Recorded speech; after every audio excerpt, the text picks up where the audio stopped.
அஸ்ஸலாமு அலைக்கும் வரஹ்மத்துல்லாஹி வபரகாத்துஹு. தினமும் ஒரு ஹதீஸ். பிறருடைய பொருளை அவருடைய அனுமதியின்றி பலவந்தமாகவும் பகிரங்கமாகவும் அபகரித்து கொள்வதையும், போர் மற்றும் பகைமையின் காரணமாக பிறருடைய உடல் உறுப்புகளை சிதைப்பதையும் அல்லாஹுவின் தூதர் ஸல்லல்லாஹு அலைஹி வஸல்லம் அவர்கள் தடை செய்தார்கள்.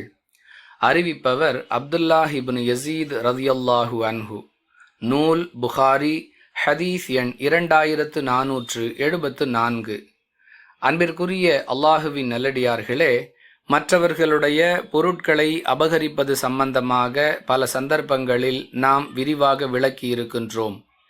இவ்வாறு மற்றவர்களுடைய பொருட்களை அவர்களுடைய அனுமதி இல்லாமல் எடுப்பது என்பதை கடந்து அவருக்கு தெரியும் வகையில் பலவந்தமாகவும் பகிரங்கமாகவும் அபகரித்து கொள்வது இஸ்லாத்தின் பார்வையில் தடுக்கப்பட்ட ஒரு செயல் என்பதை இந்த ஹதீஸின் முதற் பகுதி தெளிவாக விளக்குகிறது. போர்க்களத்தில் ஒருவர் நம்மை எதிர்த்து வந்தால் நாமும் அவரை எதிர்த்து களம் காணுவதற்கு இஸ்லாத்தில் அனுமதி இருக்கிறது.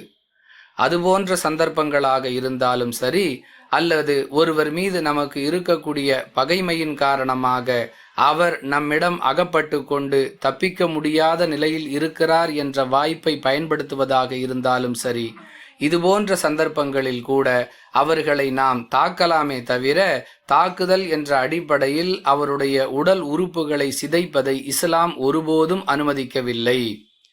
நம்மை ஒருவர் தாக்க வருகிறார் என்றால் அவரிடமிருந்து நம்மை பாதுகாத்து கொள்வதற்காக நாம் அவரை திருப்பி தாக்குவது மார்க்கத்தில் அனுமதிக்கப்பட்டிருக்கிறது.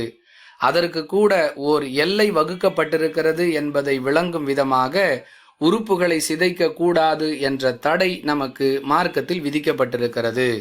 புரிந்து நடந்து கொள்வோம். வாஹிரு தஅவானா அனில் ஹம்துலில்லாஹி ரப்பில் ஆலமீன். அஸ்ஸலாமு அலைக்கும் வரஹ்மத்துல்லாஹி வபரகாத்துஹு.